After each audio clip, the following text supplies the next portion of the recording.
Hi, today we'll look at why you should be thinking beyond just deposits for your investments. So, do you keep all your money in savings bank accounts and fixed deposits because you're scared of the risk in the stock market? Well, you're not alone, and there's a lot of people who do that. But you're really missing out. Let's take a look at an example to drive this point home.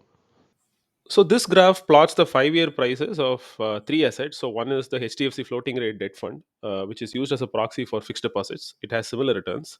The BSE Sensex index and one particular stock. So what you see here is very telling, right? Over this long period, which is 5 years, we are seeing that Sensex, the floating rate fund returned less than 40%.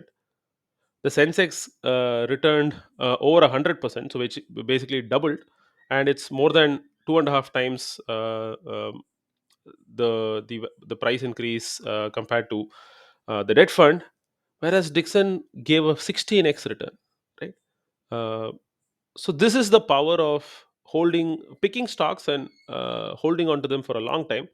Even if you're not able to pick stocks, this shows that just buying into the index can uh, provide significantly higher returns uh, over the long term.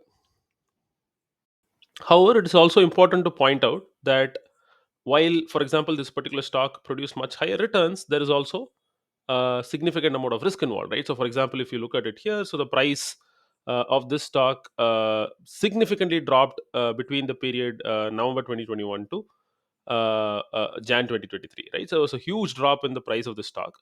Uh, but over this longer 5-year period, you see this dramatic increase, right? So, this is very characteristic of stocks. You would see short and mid-term fluctuations. They can be wild in some cases, like this, but over the long term, the expected returns are generally much higher than what you get from holding fixed deposits. So, and finally, to make these numbers a bit more concrete, these numbers basically mean that if you had invested, let's say, 1 lakh rupees in December 2018, 5 years back, your fixed deposit or this debt fund in this case would have, the price value would have increased to around 1.4 lakhs.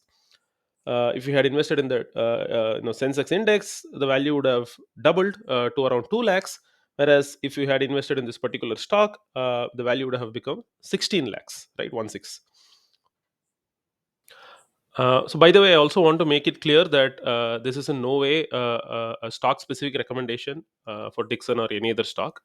So, I've just used it as a just for this example. Before proceeding, I also want to visualize this in a different way. So this is 1 lakh invested 5 years back, and so this is the value of 1 lakh invested in a fixed deposit at around 7%, 6.9% something. Uh, so that's 1.38, Sensex 2.02, and Dixon at 16, right? So this is a different view that shows really the magnitude of the difference. So are stocks the only option that you have outside of fixed deposits? No, not at all. Here are a few more examples. So yes, of course, there are stocks. You can pick stocks directly. There are mutual funds where you effectively outsource your investing decisions by investing into a pool that is managed by professionals. I've made a separate video on mutual funds. You should check that out. Uh, and there are non-convertible debentures. These are debt instruments with slightly higher risk and higher return as well. And there are several others. What about the tax impact? Investing in stocks and certain other assets also has significant tax benefits over the long term. I'll cover them specifically in a future video. And one more thing, do subscribe to the channel to get notified of future videos on finance and investing. Thank you.